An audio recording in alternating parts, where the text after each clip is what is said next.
الحمد للہ رب العالمین والصلاة والسلام علی سید المرسلین اما بعد فاعوذ باللہ من الشیطان الرجیم بسم اللہ الرحمن الرحیم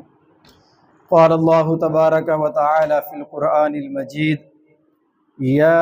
ایہا الذین آمنوا اتقوا اللہ وآمنوا برسولہ صدق اللہ العظیم۔ 25 صفر المظفر کو عالم اسلام کی ایک عظیم شخصیت، وقت کے مجدد، اپنے وقت کے محدث سیدی اعلیٰ حضرت امام احمد رضا خان رحمۃ اللہ تعالیٰ علیہ آپ کا یوم عرس ہے۔ 10 شوال المکرم 1856 کو انڈیا کے شہر بریلی کے اندر آپ کی ولادت ہوئی، اور علم کی دنیا میں، عمل کی دنیا میں آپ کا کتنا مقام اور مرتبہ ہے،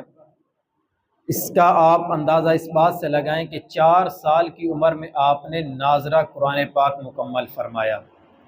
یہ کوئی زیادہ پرانی بات نہیں ہے، ابھی تقریباً 100 سال پہلے کی ہی بات ہے۔ اسی طرح 13 سال 10 ماہ اور 4 دن کی عمر میں اپنی دینی تعلیم مکمل کر کے پہلا فتویٰ بھی جاری فرمایا۔ اللہ تبارک و تعالیٰ نے ان کو کتنا مقام اور مرتبہ عطا فرمایا کہ تقریباً 70 سے زیادہ علوم پر مشتمل 1000 سے زیادہ کتابیں آپ نے تصنیف فرمائیں، آپ نے لکھی، مختلف علوم و فنون کے اوپر، حدیث کے اوپر، اسی طرح فقہ کے اوپر، سائنس کے کئی موضوعات پر آپ نے جو ہے وہ کتب اپنی تصنیف فرمائیں، جن کی تعداد 1000 سے زیادہ بنتی ہے۔ ان میں سے ایک کتاب جو ہے جسے فتاوی رضویہ کہا جاتا ہے، وہ 30 جلدوں کے اندر مشتمل ہے، آج بھی ہماری لائبریری میں موجود ہے۔ ہم وقتاً فوقتاً اس سے رہنمائی لیتے رہتے ہیں، اور جو افتاء کی، فتویٰ کی فیلڈ سے وابستہ لوگ ہیں، وہ کبھی بھی اس فتاوی کو پیچھے رکھ کے اپنے سوال و جواب جو ہے وہ نہیں دے سکتے۔ سینکڑوں کی تعداد میں جو ہے وہ فتاوی جات اس ایک کتاب کے اندر موجود ہیں، جو 30 جلدوں پر مشتمل ہے۔ اسی طرح قرآن پاک کا ترجمہ آپ نے لکھا کنز الایمان کے نام سے، اور اس ترجمے کی مثال اردو زبان کے اندر آج تک نہ کسی نے لکھا ہے، اور آئندہ شاید کوئی لکھ بھی نہ پائے۔ جتنا آپ نے تفسیروں کو سامنے رکھ کے اور نبی کریم علیہ السلام کے ادب اور احترام کو سامنے رکھ کر ترجمہ قرآن پاک لکھا ہے کنز الایمان۔ کئی لوگوں نے کئی آیات کا ترجمہ جو ہے وہ اس وقت لکھا، لیکن وہ ادب کو ملحوظ خاطر رکھ کے نہیں لکھا گیا، لیکن جب سیدی اعلیٰ حضرت رحمۃ اللہ علیہ نے انہی آیات کا ترجمہ لکھا، تو آج بھی لوگ کہتے ہیں کہ یہ اللہ تبارک و تعالیٰ کی عطا اور نبی کریم علیہ السلام کی نظر خاص کا ہی یہ فیضان ہو سکتا ہے کہ بندہ اس طرح قرآن پاک کا ترجمہ لکھ سکے۔ اسی طرح آپ کے نعت شریف اور نبی کریم علیہ السلام کے ساتھ جو آپ کا عشق تھا، اس کا اندازہ اس بات سے بھی لگایا جا سکتا ہے کہ آپ کی نعتیہ کلام پر مشتمل جو کتاب ہے حدائق بخشش، سینکڑوں کی تعداد کے اندر اس کے اندر نبی کریم علیہ السلام کی نعتیں موجود ہیں، اور ایسے ایسے کلام آپ نے لکھے ہیں کہ بندہ پڑھ کر حیران ہو جاتا ہے۔ شاعر بھی آپ کے کلام پڑھ کر حیران ہوتے ہیں کہ یار اتنی عمدہ شاعری کیسے کی جا سکتی ہے۔ اور اس کی ایک چھوٹی سی مثال میں آپ کو دیتا ہوں کہ آج ہم دیکھتے ہیں کہ اہل سنت کی جتنی بھی مساجد ہیں، نماز جمعہ کے بعد بالخصوص مصطفیٰ جان رحمت پہ لاکھوں سلام یہ ہر مسجد کے اندر پڑھا جاتا ہے۔ یہ سیدی اعلیٰ حضرت امام احمد رضا خان رحمۃ اللہ علیہ کا لکھا ہوا سلام ہے۔ اللہ پاک نے اس سلام کو وہ مقبولیت عطا فرمائی، جیسے قصیدہ بردہ شریف کو مقبولیت ملی ہے کہ لوگ اس کا عربی کا ترجمہ بھی بعض اوقات نہیں جانتے، لیکن وہ اتنے عشق کے ساتھ، اتنی محبت کے ساتھ لکھا گیا کہ آج جو ہے وہ ہمارے عجم کے جو ممالک ہیں، بر صغیر ہے، یہاں لوگوں کو عموماً عربی نہیں آتی، یہاں بھی وہ شوق کے ساتھ، عشق محبت کے ساتھ پڑھا جاتا ہے۔ تو یہی مقبولیت اللہ تبارک و تعالیٰ نے سیدی اعلیٰ حضرت رحمۃ اللہ علیہ کے سلام مصطفیٰ جان رحمت پہ لاکھوں سلام اس کو بھی عطا فرمائی ہے۔ ہر مسجد کے اندر جو بھی اہل سنت کی مسجد ہوگی اس کے اندر جو ہے وہ یہ سلام پڑھا جاتا ہے، اور اس سلام کے اندر آپ نے کیسے کیسے اپنے عقائد کو بیان فرمایا ہے۔ آج لوگ جب اس سلام کو پڑھا جاتا ہے تو بندہ حیران رہ جاتا ہے۔ تو یہ اللہ تبارک و تعالیٰ نے آپ کو شان عطا فرمائی تھی۔ اور آپ کے دور کے اندر جتنے فتنے موجود تھے نا، اللہ تبارک و تعالیٰ کا یہ خاص کرم تھا، نبی کریم علیہ السلام کی خاص نظر عنایت تھی کہ آپ نے اکیلے ان تمام فتنوں کا مقابلہ بھی کیا اور دین اسلام کی جو حقانیت ہے وہ سب کے سامنے جو ہے واضح کر کے لوگوں کو بتا بھی دی۔ گستاخان صحابہ کا فتنہ آپ کے دور میں موجود تھا، گستاخان اہل بیت کا فتنہ آپ کے دور میں موجود تھا، یہ قادیانیت کا فتنہ یہ آپ کے دور میں ہوا، سن 1900 کے اندر یہ مرزا قادیانی ہوا تھا، تو یہ فتنہ بھی آپ کے دور میں ہوا۔ آپ نے ہر ایک فتنے کے خلاف اپنے کلمی جہاد کے ذریعے لوگوں کو یہ بتایا کہ دین اسلام کی حقانیت کیا ہے اور کس دین کے اوپر جو ہے وہ ہم کاربند رہ کر اپنی آخرت اور دنیا کو سنوار سکتے ہیں، اور ان لوگوں کو بے نقاب کیا جو اسلام کا لبادہ اوڑھ کر اپنے آپ کو مسلمان کہہ کر لوگوں کو دین اسلام سے متنفر کر رہے تھے۔ کوئی انگریزوں کی وجہ سے انگریزوں نے کسی کو لانچ کر دیا کہ دین اسلام کے اندر لوگوں کو دین سے متنفر کر دو، کسی کو کسی نے لانچ کر دیا، لیکن آپ نے تنہا ان تمام فتنوں کا مقابلہ بھی کیا اور اپنے کرم کے ذریعے جو جہاد کیا وہ آج بھی تحریروں کی صورت میں موجود ہے کہ کیسے ان فتنوں کا آپ نے مقابلہ کر کے دین اسلام کی حقانیت کو واضح فرمایا۔ جو آیت میں نے تلاوت کی ہے، اللہ تبارک و تعالیٰ نے قرآن مجید کے اندر ارشاد فرمایا، یا ایھا الذین آمنوا اتقوا اللہ وآمنوا برسولہ، اے ایمان والو اللہ سے ڈرو اور اس کے رسول پر ایمان لاؤ۔ اب اس مقام پر اللہ پاک نے ایمان والوں کو دو حکم دیے ہیں، ایک تو حکم یہ ہے کہ اتقوا اللہ، اللہ سے ڈرو، دوسرا حکم کیا ہے؟ فرمایا آمنوا برسولہ، یعنی اللہ پاک کے آخری نبی حضرت محمد مصطفیٰ صلی اللہ علیہ وسلم پر ایمان لاؤ۔ اب سوال یہ ہے، علماء کرام فرماتے ہیں کہ یہ بڑی انوکھی بات ہے کہ اللہ تبارک و تعالیٰ نے بات ایمان والوں کے ساتھ کی ہے، یا ایھا الذین آمنوا کہہ کر مخاطب فرمایا ہے، لیکن ساتھ ہی اللہ تبارک و تعالیٰ نے نبی کریم علیہ السلام پر ایمان لانے کا خاص طور پر حکم بھی ارشاد فرمایا ہے۔ اب سوال یہ ہے کہ جو مسلمان ہوتا ہے، ایمان والا ہوتا ہے، وہ اللہ رسول پر تو ایمان رکھتا ہے، وہ تبھی مسلمان کہلائے گا نا جب اللہ تبارک و تعالیٰ کی وحدانیت کو مانے گا، نبی کریم علیہ السلام کی نبوت اور رسالت کو مانے گا، تبھی وہ مسلمان کہلائے گا۔ لیکن اس آیت کے اندر ایمان والوں کے ساتھ خطاب فرما کے بالخصوص نبی کریم علیہ السلام پر ایمان لانے کا حکم ارشاد فرمایا۔ تو علماء فرماتے ہیں کہ اس میں اصل میں بات یہ ہے، اس کا حل یہ ہے کہ حضرت آدم علیہ السلام سے لے کر حضرت عیسیٰ علیہ السلام تک جتنے بھی نبی تشریف لائے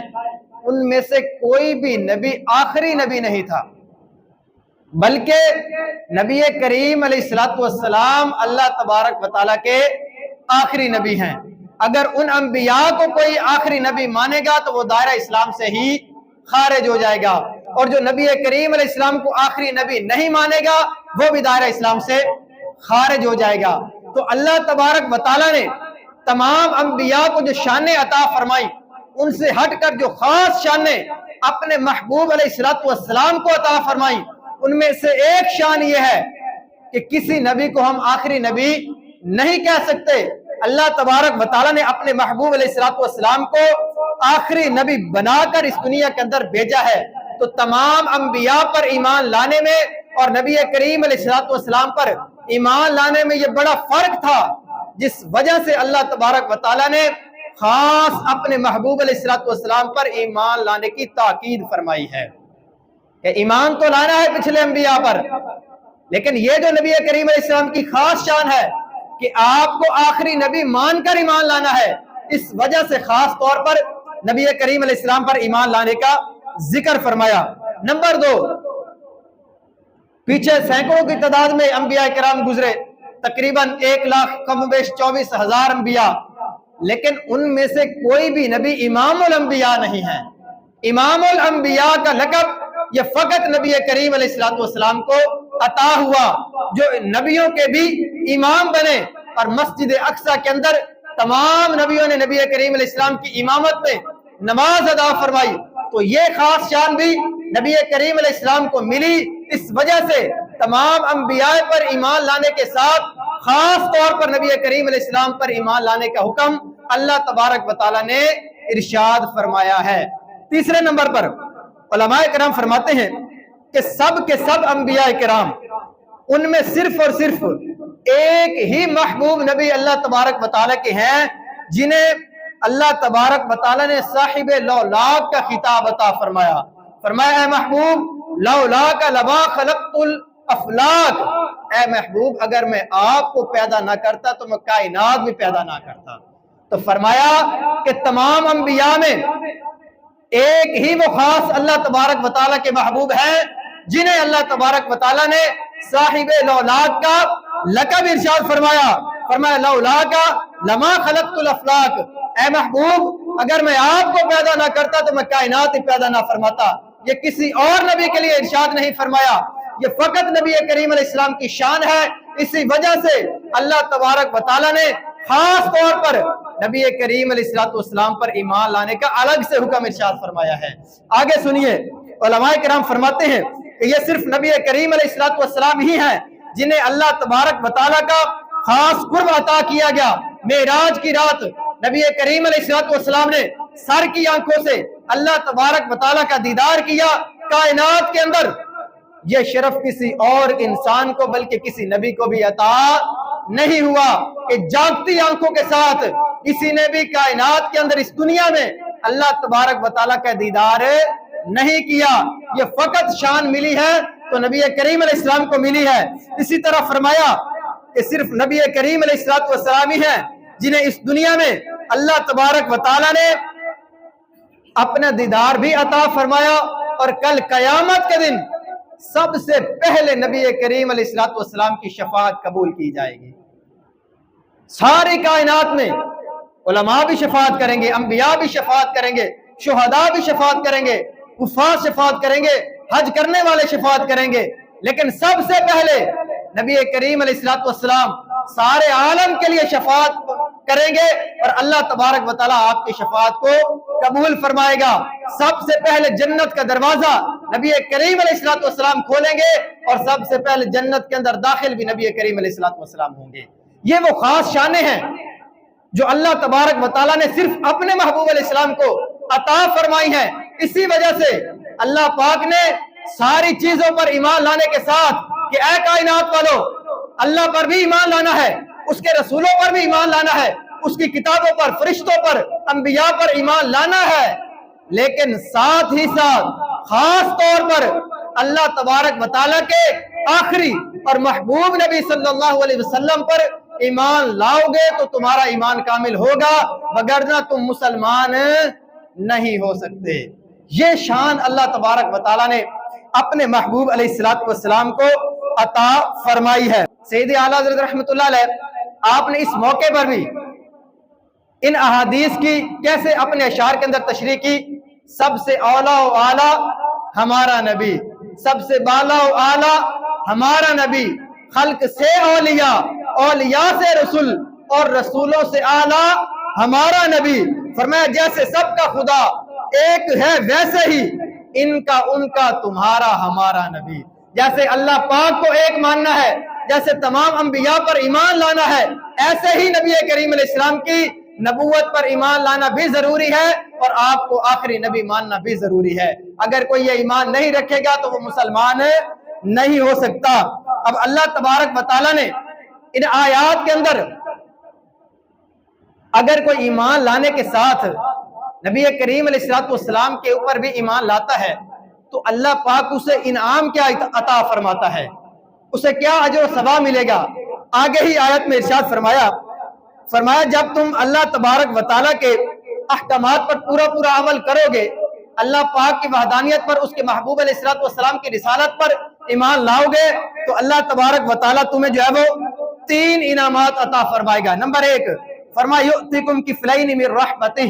اللہ تبارک و تعالیٰ اپنی رحمت کے 2 حصے تمہیں عطا فرمائے گا۔ اب جسے اللہ تبارک و تعالیٰ کی رحمت کی ایک بوند بھی مل جائے تو وہ اس کے لیے کافی ہے، اس کے لیے وہ کم نہیں ہے۔ لیکن اس آیت کے اندر خاص طور پر کیا فرمایا کہ اللہ تبارک و تعالیٰ تمہیں اس کا انعام یہ عطا فرمائے گا کہ اللہ پاک تمہیں اپنی رحمت کے 2 حصے عطا فرمائے گا، اپنی رحمت جو ہے وہ دگنی عطا فرمائے گا۔ پھر آگے کیا ارشاد فرمایا؟ فرمایا دوسرا انعام یہ ملے گا وَيَجْعَلْ لَكُمْ نُورًا تَمْشُونَ بِهِ، اور تیسرا انعام ملے گا وَيَغْفِرْ لَكُمْ، اللہ تبارک و تعالیٰ تمہاری بخشش فرما دے گا۔ یعنی جو اللہ پاک کے اوپر ایمان لائے، خاص طور پر نبی کریم علیہ السلام پر ایمان لائے، اس کے احکامات پر پورا عمل کرے تو اللہ پاک اسے 3 انعام عطا فرمائے گا۔ اسے اپنی رحمت کے 2 حصے عطا فرمائے گا، اس کے لیے نور پیدا کر دے گا جو اس کے ساتھ ساتھ چلے گا، اور تیسرے نمبر پر فرمایا اللہ پاک ایسے بندے کی بخشش فرما دے گا۔ کیسا خاص انعام ہے۔ اب اس آیت کو سامنے رکھ کر ہم یہ غور کرتے ہیں کہ اللہ تبارک و تعالیٰ کے ایسے بھی خاص بندے گزرے ہیں جنہوں نے نبی کریم علیہ السلام پر صحیح معنوں میں ان پر ایمان بھی لے کر آئے اور ان کے سچے عاشق ہونے کا حق بھی ادا کیا۔ جب انہوں نے یہ حق ادا کیا تو اللہ تبارک و تعالیٰ نے انعام کیا عطا فرمایا؟ فرمایا وَيَجْعَلْ لَكُمْ نُورًا تَمْشُونَ بِهِ، اللہ پاک تمہارے لیے ایسا نور پیدا فرما دے گا جو تمہارے ساتھ چلے گا۔ سوچنے کی بات یہ ہے کہ اللہ پاک جب اپنے بندے کو وہ نور عطا فرماتا ہے تو وہ نور ہوتا کہاں پہ ہے؟ فرمایا وہ بندے کے ساتھ ساتھ چلتا ہے تو اس کی حالت کیا ہوتی ہے؟ تو علماء نے اس کی بڑی پیاری وضاحت بیان فرمائی۔ فرمایا جب بندے کو نور اللہ تبارک و تعالیٰ عطا فرما دیتا ہے تو کیا فرمایا تمشون بھی، وہ نور اس بندے کے ساتھ ساتھ چلتا ہے، یعنی بندہ جہاں بھی جاتا ہے، بندہ بازار کے اندر ہوتا ہے، بندہ مسجد میں ہوتا ہے، بندہ اپنے گھر کے اندر ہوتا ہے، فرمایا اللہ تبارک و تعالیٰ کی رحمت اس کے ساتھ ہوتی ہے اور وہ نور اس بندے کو ڈھانپ لیتا ہے۔ اللہ تبارک و تعالیٰ کی رحمتوں کے سائے میں ہر وقت وہ بندہ رہتا ہے، ساتھ ساتھ اس کے نور چلتا رہتا ہے۔ تمشون بھی، اس کے ساتھ اللہ پاک کی رحمت ہوتی ہے، اور جس کے ساتھ اللہ تبارک و تعالیٰ کی رحمت اس کے شامل حال ہو جاتی ہے، فرمایا اسے دنیا اور آخرت کے اندر کسی قسم کا کوئی خوف اور غم نہیں ہو سکتا۔ اسی طرح دوسرا سوال، علماء فرماتے ہیں جو یہ نور بندے کو عطا کیا جاتا ہے تو اس کی مقدار کتنی ہوتی ہے، کتنا نور اس بندے کو ملتا ہے؟ تو اس کی وضاحت حدیث پاک کے ذریعے علماء نے بیان کی۔ نبی کریم علیہ السلام ارشاد فرماتے ہیں، فرمایا کہ جو اہل قرآن ہیں، جو قرآن پر عمل کرنے والے ہیں، قرآن پاک کے احکامات سیکھتے ہیں، آگے لوگوں کو سکھاتے ہیں، فرمایا کہ ان کی شان یہ ہوتی ہے کہ رحمت انہیں پوری طرح ڈھانپ لیتی ہے اور نور الہی انہیں یوں پہنا دیا جاتا ہے جیسے بندہ لباس پہنتا ہے، یعنی وہ پورے کے پورے رحمت کے اندر ڈھک جاتے ہیں، گویا وہ رحمت کا سراپا بن جاتے ہیں، اور اللہ تبارک و تعالیٰ ان کی زبان پر حق کو جاری فرما دیتا ہے کہ جو وہ اپنی زبان سے کلمات ادا کرتے ہیں اللہ تبارک و تعالیٰ ان کے کلمات کی لاج رکھ کے ان کلمات کو پورا فرما دیتا ہے۔ یہی تو شان ہے اولیاء کرام کی کہ جب وہ اپنے زندگی کو دین اسلام کے مطابق گزارتے ہیں، دین اسلام کے احکامات پر عمل کرنے کو اپنا اوڑھنا بچھونا بنا لیتے ہیں، تو اللہ تبارک و تعالیٰ ان کو یہ شان عطا فرماتا ہے کہ اگر وہ زبان سے کلمات ادا کرتے ہیں، کسی کے لیے دعا کرتے ہیں، کسی کے لیے رحمت کی بخشش کی دعا کرتے ہیں، تو اللہ تبارک و تعالیٰ ان کی دعا کو قبول فرما لیتا ہے۔ اسی لیے علماء فرماتے ہیں نا کہ اللہ پاک کے ولیوں کی بارگاہ میں حاضری دیتے رہنا چاہیے، ان کے وسیلے سے اللہ پاک کی بارگاہ میں دعائیں کرتے رہنا چاہیے، کیونکہ وہ اللہ تبارک و تعالیٰ کی رحمت کے سائے میں ہوتے ہیں، ان کو نور الہی نے اپنے فیضان سے ڈھانپ لیا ہوتا ہے، اور جو ان کے سائے میں چلا جاتا ہے اللہ تبارک و تعالیٰ اس رحمت میں سے اس بندے کو بھی حصہ عطا فرما دیتا ہے۔ اسی لیے جب ہم علماء کا ذکر کرتے ہیں، جیسے میں نے سیدی اعلیٰ حضرت امام احمد رضا خان رحمۃ اللہ علیہ کا ذکر کیا، تو یہ وہ لوگ ہیں جنہیں اللہ تبارک و تعالیٰ نے اس دنیا کے اندر ایک خاص مقام اور مرتبہ عطا فرمایا ہے، جن کے ذریعے سے اللہ تبارک و تعالیٰ نے دین اسلام کی نشر و اشاعت کا کام ان سے لیا ہے کہ جب دین کے اندر طرح طرح کے فتنے آ گئے، لوگ جو قرآن پاک کا معنی اور مفہوم بدلنے لگ گئے اور جھوٹا نبی بن کر قادیانی اس دنیا کے اندر آ کر لوگوں کو جو ہے وہ گمراہ کرنے کی کوشش کر رہا تھا، دین اسلام سے متنفر کر رہا تھا، تو اللہ پاک نے ایسے ہی بندوں کو پیدا فرمایا جنہوں نے دین اسلام کی حقانیت لوگوں کے اوپر واضح فرما دی اور اپنی زندگی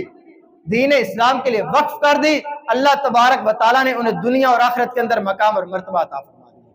آگے سنیے اللہ تبارک و تعالیٰ نے اپنے اولیاء کو کیسی کیسی شانیں عطا فرمائی ہیں۔ سیدی اعلیٰ حضرت رحمت اللہ علیہ، ہم ان کا ہی ذکر سن رہے ہیں کہ اللہ تبارک و تعالیٰ نے آپ کو کیسی شان عطا فرمائی۔ علماء لکھتے ہیں کہ جب آپ سفر حج کے لیے مکہ مکرمہ پہنچے نا، تو اس وقت جو والی مدینہ تھے، مدینہ کے گورنر تھے، انہوں نے جب آپ کی پیشانی کی طرف غور سے دیکھا نا، تو قریب آ کر کہا کہ اے شہزادے، آپ کی عمر اس وقت صرف 22 سال تھی، کہ اے شہزادے، اللہ تبارک و تعالیٰ کی خاص رحمت آپ کے ساتھ ہے۔ اب ظاہر سی بات ہے، جو نظر والا ہوتا ہے وہی ان لوگوں کو پہچانتا ہے جن کو اللہ پاک نے مقام عطا فرمایا ہوتا ہے۔ جسے اپنے جو ہے وہ خود ہی دین اسلام کے احکامات کا پتہ نہ ہو اور وہ لوگوں کو گمراہ کرنے کی کوشش کرے اور اس کو پتہ ہی کچھ نہ ہو، تو اس کی باتوں کا کوئی اثر نہیں ہوتا۔ نظر والے ہی اہل جو حق ہوتے ہیں، اللہ پاک کے ولی ہوتے ہیں، ان کو پہچانتے ہیں۔ اور ہم جیسے ہم نے کل جو ہے وہ 14 اگست اپنا 78واں یوم آزادی منایا۔ اب ظاہر سی بات ہے کہ جب پاکستان بنا تو اس کی بنیاد ہی یہی تھی کہ ہم نے 2 قومی نظریے کے اوپر یہ ملک حاصل کیا تھا۔ پاکستان بننے کی بیسک جو وجہ تھی وہ 2 قومی نظریہ ہی تھا، وگرنہ ہندو،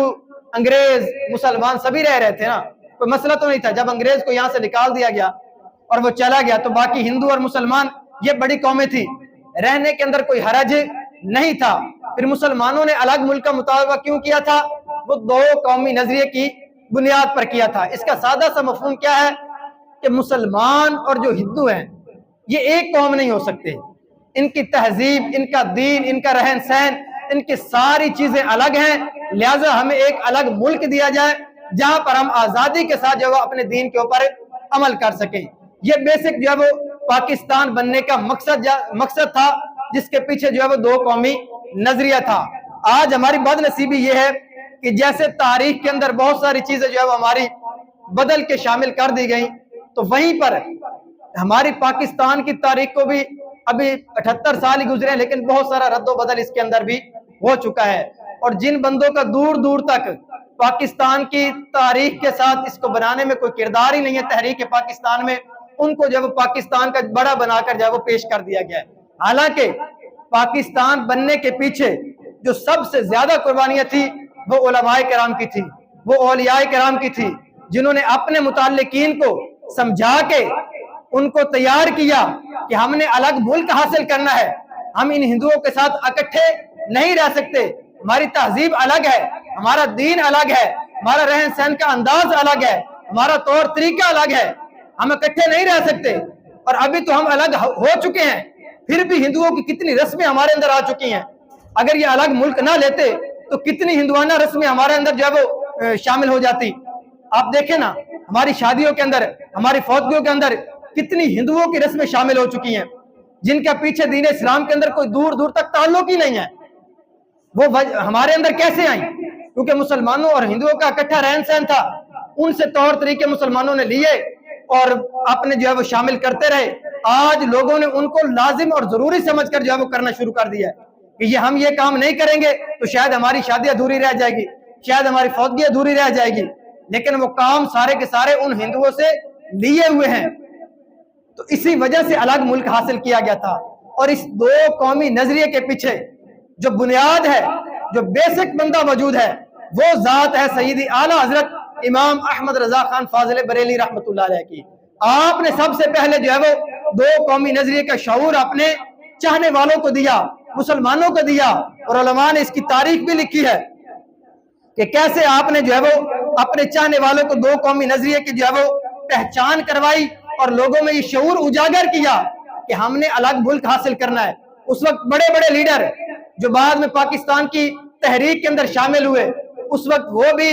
مسلم اور ہندو جو ہے وہ اس کے اتحاد کے حق میں تھے کہ مسلمان اور ہندو اکٹھے رہیں تو اس میں کوئی مسئلہ نہیں ہے، وہ اپنے نمازیں پڑھتے رہیں، وہ اپنے بتوں کی پوجا کرتے رہیں، ان کو اکٹھے رہنے میں کوئی حرج نہیں ہے۔ جیسے آج بھی بعض لوگ ہیں نا، وہ کہتے ہیں کہ عیسائی مسلمانوں کی مسجدوں میں آ کر جو ہے وہ اپنی عبادت کر لیں تو کوئی حرج نہیں ہے، تو اس وقت بھی ایسے لوگ موجود تھے۔ لیکن سیدی اعلیٰ حضرت رحمت اللہ علیہ نے اپنے چاہنے والوں کو یہ شعور دیا کہ مسلمان اور ہندو اکٹھے نہیں رہ سکتے، ہمارا طور طریقہ، ہماری پہچان، دین سب الگ ہے، تو ہم نے اپنا الگ ملک حاصل کرنا ہے تاکہ ہم آزادی کے ساتھ جو ہے وہ اپنے جو دین اسلام کے احکامات پر ان پر عمل کر سکیں۔ آج اگر آپ انڈیا کے مسلمانوں کی حالت دیکھیں تو یقین مانیں، لوگ کہتے ہیں کہ ہم یہاں پر پریشانی میں ہیں، مشکلات ہیں، معاشی طور پر کھانے پینے میں مشکلات ہیں، بالکل ہیں، ان کا انکار نہیں ہے، لیکن جو حال وہاں پر مسلمانوں کا ہے نا، الامان والحفیظ، بندہ جب سنتا ہے نا وہاں کے مسلمانوں سے اور جو ہے وہ وہاں کے بندہ ویڈیوز دیکھتا ہے تو بندہ اللہ پاک کا شکر ادا کرتا ہے کہ ہم نے الگ ملک حاصل کر لیا۔ اب جو وہاں پر بیچارے مسلمان رہ گئے، بھلے وہ کروڑوں کی تعداد میں ہیں،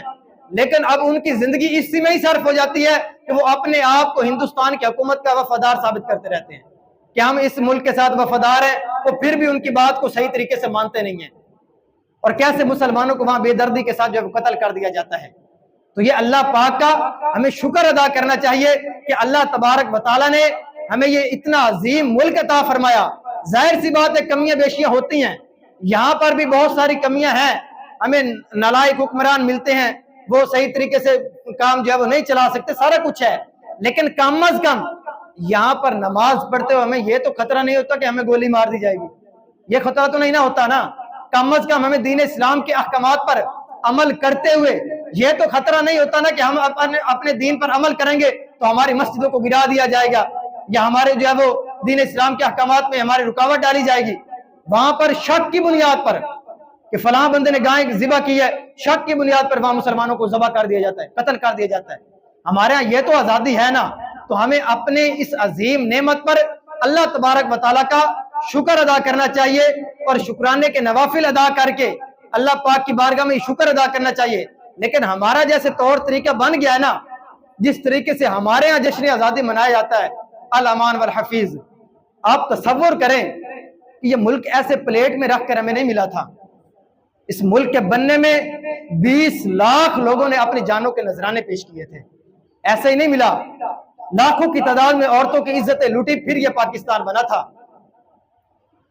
اور اتنی بڑی دنیا کی سب سے بڑی ہجرت اسے کہا جاتا ہے، کروڑوں کی تعداد میں مسلمانوں نے ہندوستان سے ہجرت کر کے وہ یہاں پر آئے، پھر جا کے یہ ملک حاصل ہوا تھا۔ اور وہاں سے جب ٹرینیں یہاں پر پہنچی تو پوری کی پوری ٹرینیں کٹی ہوئی یہاں پر پہنچی تھی، ایسے بے دردی کے ساتھ جو ہے وہ مسلمانوں کو پاکستان بناتے وقت شہید کیا گیا،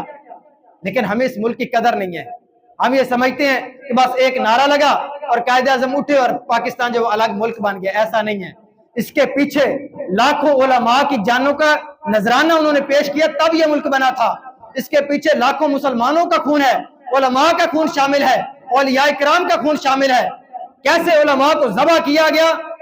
جہاں تک تاریخ میں لکھا ہے کہ علماء کو ذبح کر کے ان کو ٹینکوں کے آگے باندھ کے انہوں نے جو ہے وہ اڑا دیا کہ یہ الگ ملک کا مطالبہ کیوں کرتے ہیں، انہوں نے انگریز کے خلاف جہاد کا فتویٰ کیوں دیا ہے، لیکن انہوں نے ان قربانیوں سے دریغ نہیں کیا۔ تب اللہ تبارک و تعالیٰ نے یہ عظیم ملک ہمیں عطا فرمایا تھا۔ اللہ پاک اس کی قدر کرنے کی ہمیں جو ہے وہ توفیق عطا فرمائے، آمین بجاہ النبی الامین صلی اللہ علیہ وسلم۔